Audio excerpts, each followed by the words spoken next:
Hey folks, Stephen from LOJ here. Today I wanted to talk a little bit about one of the products that LOJ offers. It's actually the very first product that LOJ ever released, and it's our 300ZX to LS transmission adapter. I want to talk about some of the reasons why you may or may not want to run a Z32 transmission in your conversion versus running a T56 transmission like this car is. This is Project 427Z. So first of all, let's talk about the true cost of doing a T56 conversion in one of these cars. Because one of the things I hear all the time is how people want to compare the cost of a Z32 transmission adapter to what a T56 transmission costs.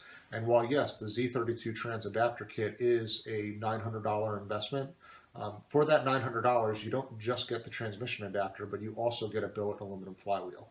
Now, you may be able to find yourself a good deal on a T56 transmission for $1,400. That's a pretty good deal in today's market. And for that $1,400 or $1,500, when you start comparing the advantages of a T56 to that $900 for that adapter, that $600 doesn't seem like that big of a price gap to jump. But you have to start talking about all of the additional cost running that T56 is going to cost you. Because probably 80 or 90% of the LS motors that people use in these conversions come out of vehicles that have an automatic transmission, to run that T56, you also need to buy a flywheel. And if you wanted to buy a flywheel comparable to the flywheel that LOJ offers with their trans adapter, that flywheel is going to cost you another at least $400, probably $500. So your $1,500 transmission just grew to $2,000. Now, on top of that, you're also going to have to buy a shifter relocation. The T56 shifter will not come up through the factory hole when installed in this car. You need to relocate it to the rear 4 inches. So to do that, you have to buy an aftermarket shifter. And any quality aftermarket shifter is going to cost you between $350 to $500, maybe even more, to do that shifter relocation. So let's call it $400. Now your T56 swap is up to $2,400. Additionally, running the T56 transmission, the GM slave cylinder is not compatible with the Nissan master cylinder. The Nissan master cylinder is too small of a diameter. It doesn't flow enough fluid to fully actuate that slave cylinder.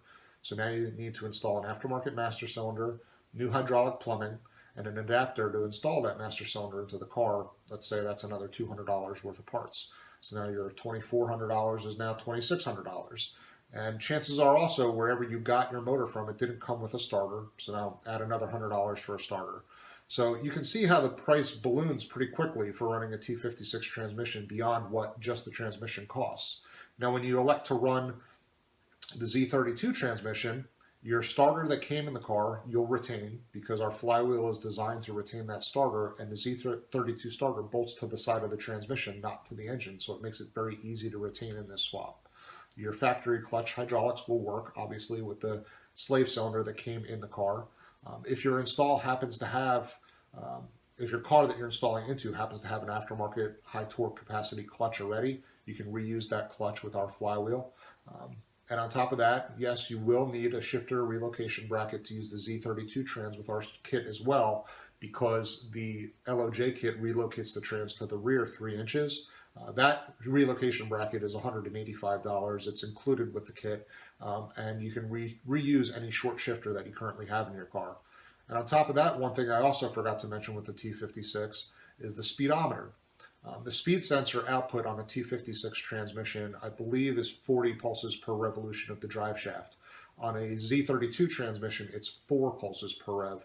So in order to correct for that, you need to install some kind of signal conditioner between the transmission and the dash cluster in order for your speedometer to read correctly using a T56 transmission.